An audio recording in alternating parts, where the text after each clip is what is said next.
एक बहुत सुंदर प्रश्न हमारे पास आया था। उसमें लिखा था कि सम्यक दर्शन का उपाय बताइए। प्रेमचंद जी, क्या लिखा था? सम्यक दर्शन का उपाय बताइए। और आज मैंने जब पुस्तक खोली तो सबसे पहले उसमें लिखा था सम्यक दर्शन प्राप्त करने के उपाय ये है। देखिए, जिज्ञासा वाले की जिज्ञासा हुई और बताने वाले का भी मन हुआ तो पुस्तक भी ऐसी खुल गई जिसमें सम्यक दर्शन के तत्वों की उपलब्धता बताई गई है। कैसे प्रकट हो? सबके मन में आता है कि सम्यक कौन है, सम्यक दृष्टि कौन है, सम्यक दर्शन कौन है, सम्यक ज्ञान कौन है। महानुभाव, सम्यक शब्द को समझ जाइए, सच्चा। क्या कहा विनोद जी? सम्यक मतलब सच्चा। आपके बोलचाल और व्यवहार में ICI मार्का। बाजार में अगर रितेश भाई ISI मार्का लगा है किसी चीज में तो आदमी समझ जाता है इसे परमिट मिल चुका है, ये गारंटेड माल है। इसी प्रकार सम्यक दर्शन जहां हो गया वो गारंटेड व्यक्ति मोक्ष जाएगा, ये कंफर्मेशन उसका है। इसलिए कहा गया सच्चा दर्शन, सच्चा ज्ञान और सच्चा चारित्र जिसके पास है वही व्यक्ति मोक्ष का अधिकारी है। आज आचार्य भगवान कहते हैं 2 प्रकार के सम्यक दर्शन हम प्राप्त कर सकते हैं। कितने प्रकार का? 2 प्रकार का, एक अंतरंग के और एक बाहर के। 2 प्रकार के कारण माने गए हैं, एक अंतरंग का कारण और एक बाहर का कारण। आचार्य कहते हैं एक कारण अगर मानोगे तो मिथ्यात्व में चले जाओगे, 2 कारण मानोगे काली भाई तो क्या चले जाओगे? सम्यक में चले जाओगे। आचार्य भगवान ने 2 लाइन में आंसर दिया सम्यक दर्शन प्राप्ति का स्थान। उन्होंने कहा सम्मत तस् निमित्तम जिण सुक्तम तस् जानी दो। सम्यक दर्शन निमित्त शास्त्र यानी जिनवाणी पढ़ने से भी हो जाता है। क्या पढ़ने से? ये मत सोचना कि अभिषेक करने से सम्यक दर्शन की प्राप्ति होती है नीरू भाई, या ये मत सोचना कि साधु को सिर्फ आहार देने से सम्यक दर्शन की प्राप्ति होती है। आचार्य भगवान कह रहे हैं सम्मत तस् निमित्तम जिण सुक्तम तस् जणिदो, यानी जो व्यक्ति नित्य प्रतिदिन स्वाध्याय भी करता है वो व्यक्ति सम्यक दर्शन के तत्व को उपलब्ध करा लेता है। ये मत सोचना कि अभिषेक कर रहा हूं तो मुझे सम्यक दर्शन की प्राप्ति हो जाएगी, या मैं आहार दे रहा हूं तो हो जाएगी, या मैं दिन भर माला फेर रहा हूं तो हो जाएगी, या मैं मंदिर के लिए बेदिया मूर्तियां दान कर रहा हूं तो हो जाएगी। नहीं, हो सकता है हो भी जाए और हो सकता है ना भी हो, लेकिन जो स्वाध्याय कर रहा है बिल्कुल सम्यक रीति से पढ़ रहा है और अपने जीवन पे उतारता चला जा रहा है, आचार्य कहते हैं उसे तो सम्यक दर्शन की प्राप्ति नियम से होगी, उसे कोई झुटलाने वाला नहीं है। क्योंकि आपको याद होगा गोंडेश ग्वाला सिर्फ शास्त्र की रक्षा कर गया तब जाकर वो आचार्य कुंद कुंद बन गया। सोच लीजिए, जो शास्त्र की रक्षा कर रहा है वो आचार्य कुंद कुंद जैसा ज्ञानी तत्व ज्ञानी बन सकता है, और जो पढ़ेगा वो भगवान आत्मा ना बनेगा तो क्या बनेगा। इसलिए आचार्य कहते हैं अंतर देहु बड़ीदा दंसन मोहिणी। क्या कह रहे हैं आचार्य? ग्रहण सार की गाथा में कह रहे हैं ये तो बाहर की निमित्त थे, 2 बताए ना सम्यक दर्शन, एक बाहर का और एक अंदर का। ये स्वाध्याय बाहर का निमित्त कारण बनेगा और अंतरंग का निमित्त कारण क्या बनेगा? तो आचार्य कहते हैं अंतर देहु बड़ीदा दंसन मोहिणी, यानी अंतरंग में सम्यक दर्शन कैसे पैदा होगा? जहां दर्शन मोहिनी कर्म का क्षय होना प्रारंभ हो जाएगा वहीं से हमारे सम्यक दर्शन की प्राप्ति का उपाय हमें मिल जाएगा। आचार्य भगवान कह रहे हैं इन दोनों से ही सम्यक दर्शन प्राप्त हो जाएगा, एक स्वाध्याय करने से और एक दर्शन मोहिनी कर्म के क्षय करने से। लोग कहते हैं आकर हमसे कि महाराज श्री मेरे बड़े भाव है दीक्षा लेने का। आशा देवी क्या कहते हैं? खड़े तो हो जाओ, खड़े हो जाओ। अबू भैया कुछ नहीं बोलेंगे, हाँ जब तक हमें तो नहीं बोलेंगे, बाद में पता नहीं। अगर कई लोग कहते हैं ना कि महाराज श्री हमारे दीक्षा के भाव हो रहे हैं, दीक्षा ले रहे हैं, हमें दीक्षा लेना है, हमारा अंत समाधि से गुजरे, अंत समय में कोई साधु आके पीछे कमंडल दे दे और इतने भाव आपके हो रहे हैं लेकिन आप ले नहीं पा रहे, तो क्या कारण है मालूम है? इसे कहते हैं चारित मोहनी कर्म का उदय। क्या कहते हैं? और मंदिर बगल में हो, साधु बगल में हो, बिल्कुल घर में ही चौका लगे, मोहल्ले में ही मुनिराज आ जाए, बिल्कुल सामने खिड़की खोलो तो भगवान दिख जाए और फिर भी तुम्हारे भाव दर्शन के ना हो, इसे कहते हैं दर्शन मोहनी कर्म का उदय। किसे कहते हैं? चारित मोहनी में दीक्षा के भाव बना तो रहे हो लेकिन योग नहीं बैठ पा रहा है। मंदिर जाने के लिए चावल भी ले लिए, मंदिर सामने था और किसी कारण से मंदिर नहीं जा पा रहे, तो दर्शन मोहनी कर्म का, जहां दर्शन और चारित एक साथ मिल जाते हैं वहीं पर दर्शनावरणी कर्म और चारित मोहनी कर्म का उदय प्रारंभ हो जाता है। चाह कर भी दीक्षा नहीं ले पा रहे और आधे अधूरे जिंदगी में जी रहे, हमारा चारित मोहनी कर्म का उदय क्षय हुआ। क्या हुआ? चुल्लक एलक की बात नहीं कर रहा, मुनि की बात कर रहा हूं। तो जैसी चारित मोहनी कर्म का उदय क्षय हुआ, तुरंत मेरे भाव हुए कि मुझे दीक्षा लेना है और सोनागिर में लंगोटी उतार कर छोड़ दी। हो गई दीक्षा। लोगों ने कहा महाराज जी हो गई दीक्षा। मैंने कहा दीक्षा नहीं हुई, चारित मोहनी कर्म का क्षय हो गया, इसलिए आज चारित के धनी हो गए। दर्शनावरणी कर्म का क्षय कब होगा? जैसे ही आप भगवान के दर्शन करे, गुरु के दर्शन करे, अर्घ चढ़ाए, पूजन अभिषेक कर लिया और घर पहुंच गए, दर्शनावरणी कर्म का उदय क्षय हो गया। क्या हो गया? जिंदगी भर के लिए नहीं, कुछ क्षण के लिए। तुम क्या सोच रहे हो? वन टाइम इन्वेस्टमेंट और लाइफ टाइम इन्वेस्टमेंट है क्या? हाँ, इंश्योरेंस। ये नहीं चलता यहाँ। अभी गए तो अभी का क्षय हो गया, कल की इसमें कोई गारंटी नहीं है। कल जाओगे तो फिर क्षय होगा। सुबह जाओगे अलग, शाम के जाओगे अलग, रात के जाओगे अलग। जितनी बार भावना भाओगे उतने क्षय को प्राप्त होगे और जिस दिन महानुभाव पूरा क्षय हो जाएगा उस दिन अनंत दर्शन के धारी केवल ज्ञानी बन जाओगे। फिर तुम्हें दर्शन करने की आवश्यकता है नहीं, लोग तुम्हारे दर्शन करके पुण्य का संचय करेंगे। आचार्य कह रहे हैं कि ये दो ही कारण हैं सम्यक दर्शन की उत्पत्ति की। एकांत में कोई कारण नहीं माना गया कि बस स्वाध्याय करो तो सम्यक दर्शन हो जाए, या अभिषेक कर लो तो हो जाए, या त्याग तपस्या में उतर जाओ, जाप कर लो तो हो जाए। नहीं, दोनों काम एक साथ चलेंगे तब जाकर सम्यक दर्शन जैसे तत्व को उपलब्ध कर पाओगे। दो हाथ से ताली बजती है, एक हाथ से ताली नहीं बजती। आचार्य कह रहे हैं जिनवाणी के स्वाध्याय से मन एकाग्र होता है। क्या कहा? जिनवाणी के। साहिल क्या समझ में आया?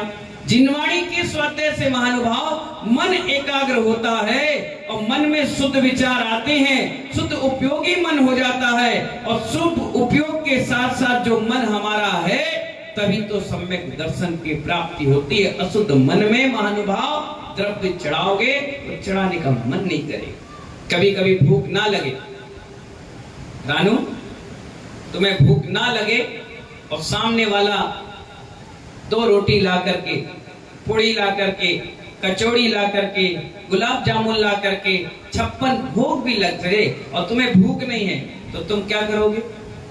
नहीं खाओगे। नहीं, अभी मन नहीं है। अरे खा लो, थोड़ा सा खा लो। खाओगे तो बेमन खाओगे, आधा छोड़ोगे, आधा गिराओगे और पानी डाल दोगे।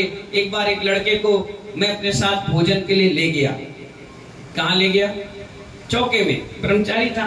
अब उसका मन खाने का नहीं था। मतलब चलो चलो हमारे साथ चलो। अरे नहीं अभी तो खाए। मतलब चलो हम खाएंगे, तुम भी खा लेना 2 रोटी, चलो। अब वो चौके वाला जब भैया जी गए तो उसने जूस रख दिया, दूध रख दिया, मिठाई रख दी, बढ़िया शाम की रोटी बना दी, चावल रख दिया, 2 सब्जी, 1 दाल रख दी। उसको भी वैसे ही लगा दिया कि चलो भैया जी के साथ आए, चलो इसको। अब उसका मन खाने का था नहीं, उसने जूस पी लिया, मिठाई खा ली। अब रोटी चावल सब्जी रखी थी तो मन नहीं किया, तो मेरे से कह रहा है तुम ले लो। मैंने कहा दूसरे की थाली नहीं लेते, तुम लोग। अब वो बेचारा आंटी जी बहुत तेज थी, बुंदेलखंड की, तो ये चश्मा निकाल के देखा, क्या बात है, मन नहीं है क्या? नहीं, खा रहे।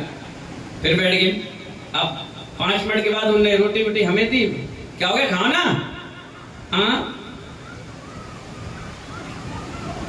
अब मन ही नहीं था अंदर से। अब वो ले दे के ठूस रहा था। थोड़ी देर में पता नहीं क्या किया उसने, एक बाल तोड़ा अपना और धीरे डाल दिया। आंटी जी बाल आ गया, हम नहीं खाते। आंटी जी बोली बाल, कौन सा बाल है, दिखाना। तो उसने दिखाया, काला। बोले हमारे तो सफेद है, हमारे भोजन में तो आए थी बुंदेलखंड की। उन्होंने कहा भैया जब नहीं खाना तो क्यों लिया? वो आंटी जी वहां पेट, ठीक है भैया अलग कर दो, चलो बाल आ गया। कहने का मतलब ये था कि आदमी को जब नहीं खाना है तो तुम कितने ठूस कर खिलाओ।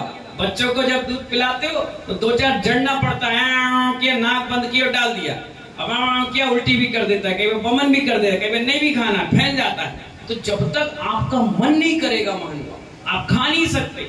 मन एकाग्र चाहिए। इसी प्रकार सम्यक दर्शन, जब मन एकाग्र हो जाता है प्रभु भक्ति में लीन हो जाते हैं व्यक्ति, तब जाकर सम्यक दर्शन जैसा तत्व उपलब्ध हो जाता है, प्रकट हो जाता है। जैसे दूध गर्म करते हो ना, आधा गर्म करोगे तो क्या घी बन जाएगा उसमें? अच्छे से गर्म करोगे मलाई निकलेगी, अच्छी मलाई निकलेगी। ठंडे रखोगे, जब मलाई निकली तो फिर उसको गर्म करोगे, तब जा करके मेहनत करने के बाद इतनी सी मलाई में से घी इतना सा निकलता है। इसी प्रकार जब इतना चिंतन मनन और एकाग्र मन से श्रद्धा पूर्वक उन ग्रंथों को और चरित्र को पढ़ोगे, तब जाकर सम्यक दर्शन जैसे तत्व उपलब्ध होते हैं। आचार्य कहते हैं, जय धवला जैसी महापुस्तकों में भी लिख दिया कि अगर किसी व्यक्ति को वेदना हो जाए, क्या हो जाए मस्तूरा वाले बाबू, क्या हो जाए? वेदना का मतलब दर्द, कष्ट हो जाए, और उस कष्ट में उसने भगवान को याद कर लिया, या जिनवाणी के शब्दों को याद कर लिया, या अपने गुरुओं को याद कर लिया, तो आचार्य भगवान कहते हैं वेदना से भी सम्यक दर्शन प्राप्त हो जाता है। अब आप सोच लीजिए कितना प्यारा सम्यक दर्शन तत्व है कि वो वेदना में भी आपको क्या हो रहा है, प्रकट हो जा रहा है। आपने कहा कुछ ऐसी स्थिति में आप आ गए और रोने लगे, बिलकने लगे, वेदना होने लगी अंदर से, ओ भगवान, ए भगवान तुम बचा लो, ए भैया, बस आपने भगवान पर श्रद्धा की और वहां पर आपको सम्यक दर्शन की प्राप्ति हो गई। और एक बार सम्यक दर्शन होने के बाद महानुभाव ये जीव भटकता नहीं है। अगर नरक में भी चला गया तो निकल के सीधे दीक्षा लेकर मोक्ष जाता है। कितनी प्यारी बात। इसलिए तो कहा गया सच्ची श्रद्धा, सच्ची चारित्र, सच्चा ज्ञान जिस दिन हमारे अंदर आ गया, उस दिन हम भगवान बनने की राह पर बढ़ जाएंगे। लेकिन अभी यही ज्ञान आपके पास नहीं है कि सच्चा क्या है और झूठा क्या है। सच्चा क्या है और झूठा क्या है। जिसने 2 बातें आपके नाम पे बोल दी, आपने कहा यही सच्चा है। किसी ने आपको तिरस्कार कर दिया, अपमान कर दिया, बोलिए झूठा है। जबकि तिरस्कार, सम्मान, बहुमान ये सब व्यवहार की दृष्टि है। निश्चय कहती है आत्मा का ना कभी सम्मान हुआ, ना उसका कोई सम्मान कर सकता है। आत्मा तो आत्मा है, निर्रूप है, अमूर्तिक है। कितना प्यारा सब्जेक्ट हमारे आचार्य भगवान कहते हैं कि कर्म कभी एक प्रकार के नहीं होते। क्या कहा मैंने? कर्म कभी एक प्रकार के नहीं होते, कई प्रकार के होते। आचार्य कहते हैं, एक छोटा सा उदाहरण उन्होंने हमको दिया कि अगर कोई व्यक्ति रेत पर बैठ जाएगा और खड़ा हो जाएगा तो कितनी देर उसकी धोती में रेत चिपकेगी? बस झड़ाया और साफ हो गया। और वही व्यक्ति धोती पहनकर मनीष भैया कीचड़ में गिर जाए, जैसे गिर गई थी अभी, कीचड़ में गिर जाए तो कितनी देर तक कीचड़ लगेगा? जाके घर में धोगे, शाम के सूख जाएगा। और वही व्यक्ति डामर में जाकर गिर जाए, कपूरे दादा, तो क्या होगा?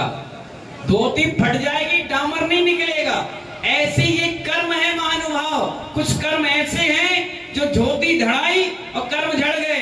कुछ ऐसे कर्म हैं जो ढीठ हैं, सुबह से शाम तक रगड़ोगे तब जाकर धोती से से निकल पाएंगे। और कुछ ऐसे कर्म हैं जो बिना तीर्थंकर के दर्शन के नहीं छूट सकते, जो डामर की तरह है महानुभाव। हो सकता है डबरा में ऐसे लोग भी हों जिनकी धोती में डामर चिपक गया, रगड़ रगड़ के अच्छा इंजेक्शन लगा लगा कर अच्छा प्रेशर दे देकर धो रहे हैं, लेकिन कपड़ा फट रहा है, डामर नहीं निकल रहा है। और कुछ ऐसे भगवान आत्मा हैं जिनको कीचड़ लगा तो घर में गए, वॉशिंग मशीन में धोए और कल फिर वही साड़ी पहनकर आ गए, वही धोती पहनकर आ गए। हमने कहा क्यों भाई, कल गिर गए थे? हाँ धोली, देखो कितनी सुगंध मार रही। अच्छा बहुत बढ़िया। और कुछ ऐसे हैं जिस पंडाल में अभी बैठे, सामने जाएंगे यूं झड़ाएंगे और चले जाएंगे। जैसे धोती में से कचरा झड़ गया, ऐसे जितना प्रवचन सुना सब झड़ गया। क्या लेके गए? क्या बोला था महाराज ने? अरे बोला था क्या? हम सुन नहीं पाए। तुमने सुना तो था मन से, लेकिन उतारा नहीं था तन में, झड़ा गए। देखना आप जैसे ही उठोगे ना, सबसे पहले क्या करोगे? अब आप नहीं करोगे, आज हमने कह दिया ना। कभी कभी देखना, आप यहाँ कार्यक्रम होगा, आप देखना कहीं भी होगा, वहां भी हुआ, जलसा गार्डन में जैसे ही आप उठे सबसे पहले आपने झड़ा लिया फ्री। और मैं नहीं कह रहा, ये हर व्यक्ति की एक हैबिट है। चाहे कुर्सी में भी बैठेगा तो सबसे पहले क्या करेगा? झाड़ेगा, सफाई करेगा। तो आचार्य कहते हैं कर्म मूल में एक है, लेकिन उसके कई प्रकार है। कुछ रेत में चिपके हैं, कुछ डामर में चिपके हैं, कुछ कीचड़ में चिपके हैं। आचार्य कहते हैं इसीलिए तो 4 नियोग बताए, प्रथमा नियोग, करना नियोग, चरणा नियोग, दव्यानुयोग। किसी ना किसी अनियोग से आप जुड़कर अपनी श्रद्धा को, अपने सच्चा ज्ञान को, अपना सच्चा चरित्र को अपनाएं। यही जीवन की सबसे बड़ी सार्थकता है। ऐसी मंगल भावनाओं के साथ महानुभाव, समय आपका हो गया। आज संत डे था। क्या था? आज बहुत सारे बच्चे, देखो क्या गजब का आनंद आ रहा है। वाकई में मैं सोच नहीं पा रहा था कि डबरा वर्षा योग में ऐसा भी अजीब अजीब सहयोग मिलेगा। आज अगर 250 बच्चे छोटे छोटे थे तो उसमें 50 ऐसे भी बच्चे थे जो शिवहरे थे, चौबे थे, गुप्ता थे, शर्मा थे, अग्रवाल थे, कोई था। और देखिए मैं यहाँ पढ़ा रहा था और बच्चे तुरंत पढ़ करके आंसर दे रहे थे और अगले हफ्ते के लिए फिर तैयार थे। बच्चे आकर हमसे भी पूछते हैं क्या हम पढ़ने बैठ जाएं? मैंने बिल्कुल बैठो। बरासों में 500 बच्चे आते थे, एक भी जैन व्यक्ति नहीं थे और सबको तत्वार शुद्ध याद हो गया था। आज हमने बच्चों को सिखाया 10 धर्म तुरंत याद कर लिए, हमने 7 तत्व तुरंत याद कर लिया, मैंने कहा 5 कल्याणक याद कर लिए, मैंने 5 ज्ञान तुरंत याद कर लिया। अगर आप याद कराते तो शायद वो बच्चे पढ़ते नहीं, लेकिन गुरुओं का एक प्रभाव पड़ता है चरित्र का कि बच्चे तुरंत याद करके सुना रहे थे। और कितनी डिसिप्लिन से एक साथ बैठे, व्यवस्थित तरीके से बहुत खुश होकर के पढ़ाई लिखाई कर रहे हैं। मुझे बहुत खुशी हो रही है कि आपकी आने वाली पीढ़ियां पढ़ी लिखी होगी, ज्ञानवान होगी, चारित्रवान होगी और हो सकता है किसी दिन सम्यक दर्शन की प्राप्ति हो जाए तो भगवान आत्मा भी होगी। ऐसी मंगल भावनाओं के साथ सभी को बहुत बहुत आशीर्वाद। जय बोले महावीर भगवान की।